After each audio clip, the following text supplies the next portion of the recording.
മാട്ടുപൊങ്കൽ വരുമ്പോൾ അയാൾ ഒരു പരിപാടി എടുക്കത്തില്ല, അയാൾ നേരെ പോകും അണ്ണാമലയെ കാണാൻ വേണ്ടി.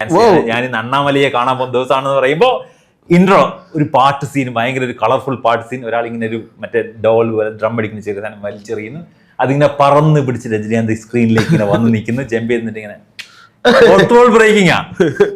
ആ ഫോർത്ത് വോൾ ബ്രേക്കിംഗ് സിനിമയിൽ ഒരു പാട്ട് അങ്ങ് തുടങ്ങുകയാണ്.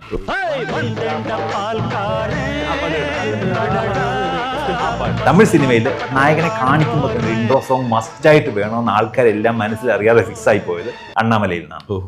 അതിനു മുന്നേയും ഇൻട്രോ സോങ്സിൽ ആൾക്കാർ ഇത് യൂസ് ചെയ്യുന്നുണ്ടായിരുന്നു. ഇപ്പൊ രജനീകാന്ത് തന്നെ 1980 മുരട്ടുകാളിൽ രജനീകാന്ത് ഇൻട്രൊഡക്ഷൻ പാട്ടാണ്. പൊതുവായ മനസ്സ് തങ്കം ഒരു പോട്ടി എന്ന വന്ന് വിട്ട സിംഗം, അങ്ങനെ ഒരു സോങ് ഉണ്ട് ശരിക്കും രജനീകാന്തിന്റെ. അത് പുള്ളി പണ്ട് ട്രൈ ചെയ്തിട്ടുണ്ട്. വേറെ ആൾക്കാർ തമിഴ് സിനിമ ഇൻട്രൊഡക്ഷൻ, നായകൻ ഇൻട്രൊഡക്ഷനകത്ത് സോങ്സ് ട്രൈ ചെയ്തിട്ടുണ്ട്. പക്ഷെ നമ്മളിപ്പം നമ്മുടെ 90s കാലഘട്ടത്തിൽ തമിഴ് സിനിമ എന്ന് വെച്ചാൽ സ്റ്റാർട്ടിങ് ഒരു നായകൻ വരും, നായകന്റെ പഞ്ച് ഇൻട്രോ സോങ് ആണ്, മസ്റ്റ് ആണെന്ന് മനസ്സിൽ പതിഞ്ഞു പോകാൻ കാരണം ശരിക്കും അണ്ണാമലയിലെ ഈ പാട്ട് അത്ര സക്സസ് ആയതുകൊണ്ട് അതൊരു ട്രെൻഡായിട്ട് സ്വീകരിച്ച് പിന്നീട് അങ്ങോട്ട് എല്ലാ സിനിമയ്ക്കകത്ത് മസ്റ്റായിട്ട് ഇത് ഉൾക്കൊള്ളാൻ തുടങ്ങിയവർ.